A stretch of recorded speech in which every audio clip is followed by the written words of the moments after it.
નમસ્કાર, આપ જોઈ રહ્યા છો નેશન પ્લસ ન્યૂઝ. હું છું આપની સાથે હેતલ વગર.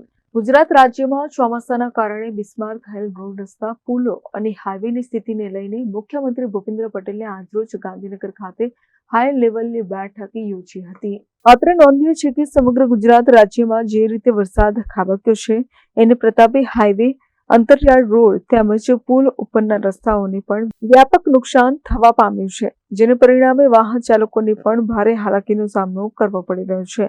ત્યારે વાહન ચાલકોની દરકાર લેતા મુખ્યમંત્રી ભૂપેન્દ્ર પટેલે જે કામોને ડિફેક્ટ લાયબિલિટી પીરિયડમાં નુકસાન થયું છે તેવા કામોની કામગીરી પૂરી કરવાની સંપૂર્ણ જવાબદારી જે તે કોન્ટ્રાક્ટરની રહેશે, એમ વિવિધ વિભાગોને સ્પષ્ટતા તાકીદ કરી હતી. એટલું જ નહીં પરંતુ નગરપાલિકાઓ, મહાનગરપાલિકાઓના રસ્તા, અંડરબ્રિજના પ્રશ્નો અંગે પણ જવાબદારી અધિકારીઓ તાત્કાલિક ધ્યાન આપે, જેનાથી પ્રજાને પણ કામો થઈ રહ્યા હોવાનો અહેસાસ થાય એ દિશામાં કાર્યરત રહેવાનું મુખ્યમંત્રીએ સ્પષ્ટ કર્યું છે.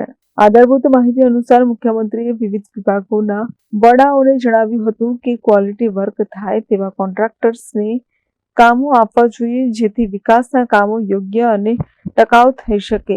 મુખ્યમંત્રીની ટકોર બાદ સમગ્ર ગુજરાતના રસ્તાઓથી માંડીને આંતરમાળખાકીય સુવિધાઓમાં વધારો થશે એવો આશાવાદ સેવાઈ રહ્યો છે. Bureau report, Nation Plus News, Gandhinagar.